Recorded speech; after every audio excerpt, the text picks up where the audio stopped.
doesn't fall under you. No. That's right, but with MCA. Naturally it goes well with,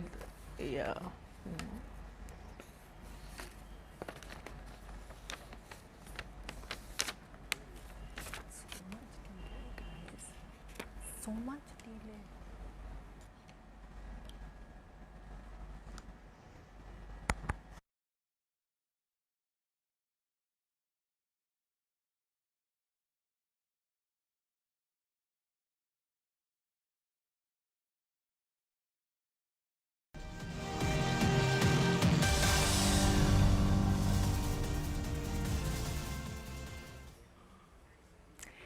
Well, the union budget announced 3 employment-linked incentive schemes, all tied to the EPFO in a bid to boost hiring across industries. The first scheme will provide a salary support to companies for fresh hiring. Companies will get 15,000 rupees in 3 installments for hiring freshers, and the government expects 30 lakh youth to benefit from it. The second is a scheme to boost manufacturing jobs specifically. The government will reimburse 3,000 rupees every month for 2 years as EPFO contributions to companies that hire new employees. Manufacturing companies need to hire 50 new staff or 25% of their workforce, whichever is higher, to be eligible for this scheme. Now, these same EPFO benefits will be extended to all companies provided that they meet certain criteria. If a company employs less than 50 staff, it needs to increase workforce above the baseline by at least 2 employees. If a firm has more than 50 employees, it needs to increase the workforce above the baseline by at least 5 employees. Well, to help us understand where things currently stand on the implementation and the execution of these schemes, we're now joined by the Labour and Employment Secretary, Sumita Dawra. Ms. Dawra, many thanks for joining us here on CNBC-TV18. Before I talk to you about the road ahead, I want to understand from you the background within which these schemes were formulated and made their way into the budget. Can you explain to us the stakeholder consultation process? How many meetings with industry took place? The feedback from the Finance Ministry was that this was really suggestions and recommendations that had come in from industry. What had industry put specifically on the table which finally resulted in these schemes coming into the budget? Hello, good evening, and thank you very much for this interaction. You know, the employment-linked incentive is a very novel scheme, and for the first time, it has come in the budget, the employment-linked incentive scheme, which looks at incentivizing job creation and also looks at enhancing employability.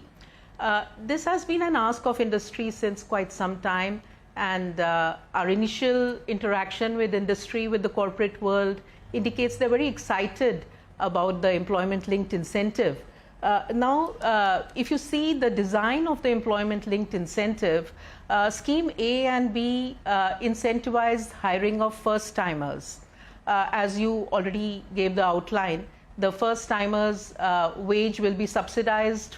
1 wage, 1 month's wage will be subsidized in Scheme A. Scheme B is support to both employer and employees for 4 years towards the EPFO contribution. And Scheme C is towards incentivizing the employers for additional employment. So A and B are aimed at first-timers, and that will go a big way towards enhancing employability in the country. This will also address the employment paradox, which we often hear about. And that is when people say, where are the jobs? And the companies say, where are the trained people? So in collaboration with industry, industry will come on board, and they're very excited about it. They will be a part of this collaborative effort to enhance employability among the youth in the country. So that way, the design of the scheme is very novel and very strategic towards making India a country of more employable youth. And as you will see, these youth can be employed. Yes. I just wanted to understand from you now in terms of execution, Ms. Dawra, what are we given to understand in terms of timelines? By when will you formulate the rules as far as these schemes are concerned, and when do you expect these schemes to take off? What is the analysis, the estimate for the first year of these schemes being implemented in terms of the kind of addition that you believe the workforce will see? Yes, the budget has given a projection of 4.1 crore additional employment creation in the country over the next 5 years under the 5 schemes of the Prime Minister's package, 3 of them being the employment-linked incentive schemes, and 1 being about training and upscaling the ITIs, and the 5th being about internships to 1 crore youth. So the 4.1 crore comes 2.9 crore from the ELI, another 1 crore from internships, and 20 lakh from the ITI's trainings. So a total of 4.1 crore over the next 5 years. We do feel that this is a very achievable target. And as you know, our demographic dividend, that is an asset for us. And it is not going to be difficult at all for the internship scheme, for instance. The 1 crore youth to be employed in the top 500 companies. Industry is gearing up for it. And as I said, my initial interaction with the industry shows that they're very excited about the scheme. And when it comes to ELI, the employment-linked incentive, it will be dependent on the youth, the employees joining the EPFO. That is the social security scheme. And I think this will be a very important intervention for the youth joining the formal sector, the first timers joining the formal sector rather than going into the unorganized sectors.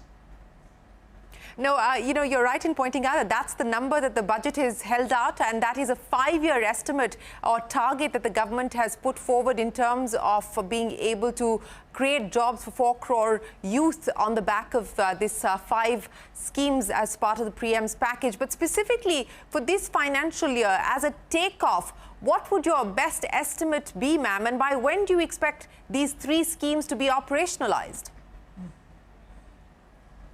Yes. You see, you would have seen the budget itself gives a very good outline for the scheme. And we do feel in the ministry that another 4 to 6 weeks we should be ready with the draft scheme. And as you know, there will be interministerial consultations, and then it will go for the EFC, after which it will go to the cabinet. We see a rollout little later in the year, and definitely in this financial year, definitely. But talking of the calendar year, we are hoping that the rollout will be in this calendar year. Okay, so you're hoping for a rollout within this calendar year. Are there any sectors in specific where you have seen a greater degree of interest, where there has been the clamor for employment-linked incentives to be put in place? You know, if you could give us some color in terms of where you believe the hiring is going to come from, which sectors are going to drive the hiring on the back of the conversations that you've had? Right. You see, if you look at the employment scenario at the moment, our official data comes from the PLFS and it comes from the RBI's claims. And RBI's claims gives very detailed information over the last many years across 27 sectors. When you analyze those sectors, you see that the growth drivers for employment are the service sector. We have more than 40 crore people in the unorganized sector and about 20 crore in the organized sector. So if you see this number of about 60 crore plus who are employed today in the country, about 20 crore plus are employed in the services sector. And within the services sector, you see emerging forms of employment. The global capability centers have emerged so strongly in the country. India is home to about 45% of the global capability centers in the entire world. And these are the centers who employ the researchers and the technically qualified youth. So that is one. Another is the startups, which are creating a lot of employment, and there are many tax benefits in the budget as well to encourage the startups. And of course, we have the gig and platform economy, which is expected to bring in many more workers. So that is about the services sector. And if you look at construction, the CLEMS data shows that the construction sector has about 7.5 crore employees at the moment, and that's also growing at a very fast rate. So these are the jobs which are getting created in the non-farm sector. We also see a lot of jobs being created in trade, and also in logistics. So as we go ahead, these are the areas where we feel that more jobs will be created. And while we may think of automation as a disruptor, but we also see it as an enabler of new types of employment and new types of services which will be coming up for as employment opportunities for the young people. Right. You talked about the gig economy as well, and the government has been trying to put in place some guardrails to ensure that there is some safety net provided for those part of the gig economy as well, Ms. Dawra. If you can take us to where things currently stand on that front, and how is the government going to make use of the data that's coming in from companies operating in the gig sector as a basis for, adding more color to this already complex conundrum as far as jobs data in this country is concerned? Right. You see, there's a Niti Aayog estimate about 77 lakh workers in the gig economy, which is going up and estimated to be about 2.5 crore by 2030. We are very much taken up with the issue of social security for the gig and platform workers. A lot of work has happened there, and it is no secret that the gig economy, the gig workers have been defined for the first time in the Social Security Code, which was passed by Parliament in 2020.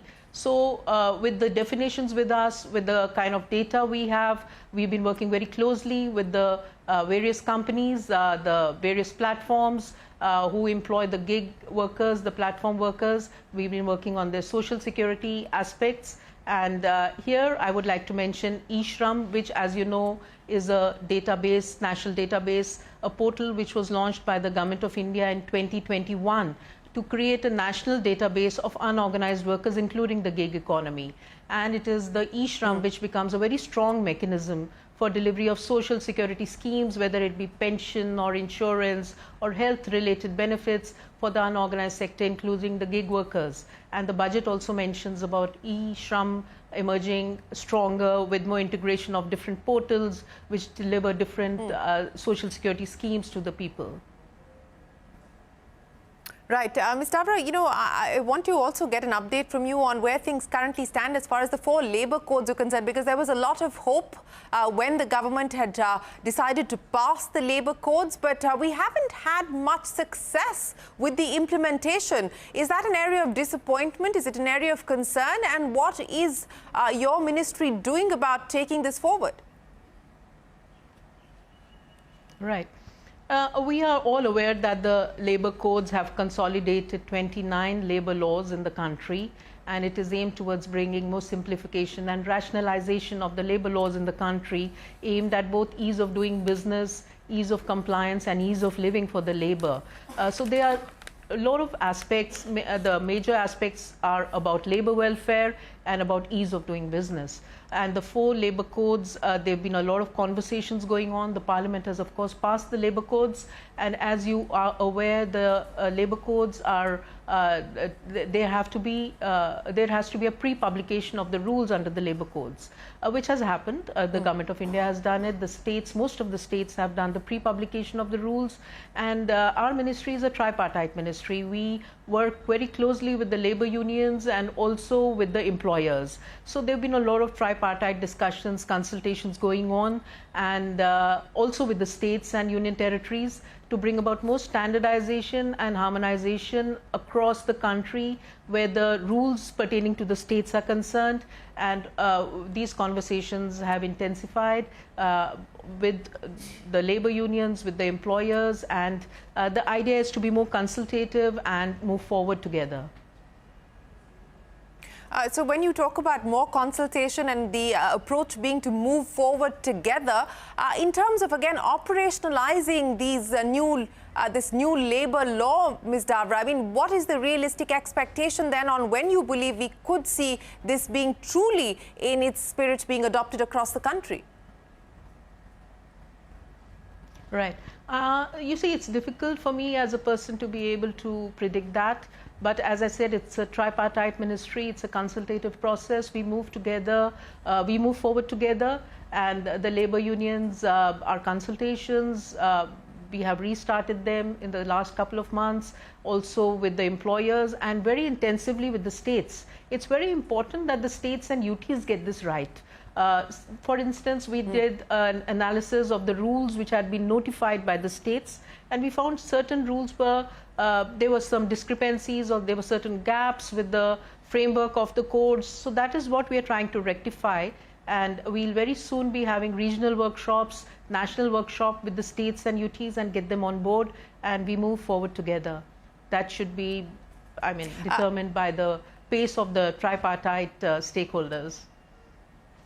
Yes, I understand that it will depend on the dialogue that's currently underway with other stakeholders as well. But Ms. Dawra, if I could understand from you, you know, what the EPFO is doing now in terms of the issue of unpaid dues, and there are companies that have come to light for non-payment of EPFO dues, you know, for even as long as a year, etc. I mean, do you have data on companies that are perpetual defaulters when it comes to non-payment of EPFO dues? Are you likely to take any action against, you know, the EPFO defaults, for instance? Right. You see, EPFO is one of the largest social security funds in the world today. And we have more than 7.5 crore subscribers, you know, people who've onboarded EPFO. And in the last couple of years, 6.5 years alone, we've had more than 6 crore new, you know, net subscribers on the EPFO. So there have been a lot of reforms we've been bringing in the EPFO, including the IT infrastructure. And in the recent past, if you see, EPFO has enhanced the limit for automatic settlement of claims and also broadened the sectors across which you can have automatic settlement of claims. Plus, the centralized database is something we are working on. And the pace of settling claims has become much faster. Within a period of 3 days, most of the claims are being settled. Yet there will be issues in such a big organization. We do acknowledge that and we are working on it. The defaulters, we have that list, and that is a continuous effort, working with the defaulters and making sure that the payments are made. Incidentally, recently we brought in another reform. People with less service who've contributed 6 months and less can also withdraw from EPFO. So it's a constant endeavor at improving ourselves. Ms. Dawra, so let me end then by asking you, you talked about the many changes that have been brought in as far as the EPFO is concerned. What would you prioritize now? Every ministry has been given a 100-day roadmap. What are the priorities as far as your 100-day roadmap is concerned outside of the employment-linked incentive schemes being operationalized? What should we expect? Well, definitely one pointer we get from the budget is the ease of compliance on the Shram Suvidha portal and the Samadhan portal. That's something we are going to work on to bring about more ease of compliance for the businesses. And secondly, equally important, if not more, is the labor welfare, the social security, which we are pushing by integrating eShram with various other schemes of Government of India. That's also going along at a good pace. We've already integrated a number of databases, and very soon the unorganized labor will be able to access a lot of social security schemes, whether they be truck drivers or they be fishermen or they be street vendors or they be domestic workers or building and construction workers. So they'll be able to access social security in the informal sector, non-formal sector as well. Plus whatever you just heard me say about improving EPFO for services to the organized sector where social security is concerned. Ms. Dawra, if I may end by asking you a quick follow-up on something that you just said. You said that you are engaged with defaulters and you do have a list where you have data on defaults as far as EPFO payments are concerned. Has there been an increase year on year in terms of the number of companies who have defaulted on making EPFO payments? Well, I don't have data readily available on that as of now, but my sense is that there is not an increasing number, and we have regional officers, zonal officers, they're very much in control of the situation. And we do have those lists, but I don't see those are increasing. Actually, I would like to share with you that in the months of April and May this year, we've had a historic addition to the EPFO subscribers at 19 lakh in April and 20 lakh in May. So with EPFO